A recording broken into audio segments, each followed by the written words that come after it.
যে প্রত্যেক ব্যক্তি হচ্ছে দায়িত্বশীল, আর প্রত্যেককে তার আপন আপন দায়িত্ব সম্পর্কে জিজ্ঞেস করা হবে। ওয়াল ইমামু রাইন আলাল্লাযী ইয়াস্তারঈ, যে ইমাম হচ্ছে আপনার কি আপনার প্রজাদের জন্য কি আপনার দায়িত্বশীল, গোটা দেশের জনগণের কি আপনার দায়িত্বশীল।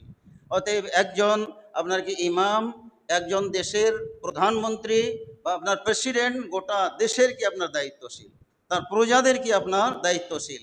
কিয়ামতের ময়দানে আল্লাহ রাব্বুল আলামিন আমাদের দেশে বাংলাদেশের কেউ যদি প্রধানমন্ত্রী হয়, তাহলে গোটা বাংলাদেশের জনগণ সম্পর্কে আল্লাহ রাব্বুল আলামিন কিয়ামতের ময়দানে তার বিচারকের তার বিচারের আপনার কি আদালতে তাদেরকে জিজ্ঞেস করা হবে যে গোটা বাংলাদেশের মানুষ কে কোথায় অন্যায় করেছে, অন্যায়ভাবে হত্যা করেছে, অন্যায়ভাবে কি ডাকাতি করেছে, লুণ্ঠন করেছে, এদের দায়িত্ব তুমি কতটুকু পালন করেছো, গোটা দেশ সম্পর্কে আপনার কি করা হবে, জিজ্ঞেস করা হবে। কোনো এলাকায় যদি আপনার কি কোনো লোক ক্ষুধার্ত অবস্থায় মারা যায়, এরও জবাবদিহি কিয়ামতের ময়দানে আল্লাহর বিচারালয়ে আপনার কি করতে হবে, হিসাব দিতে হবে।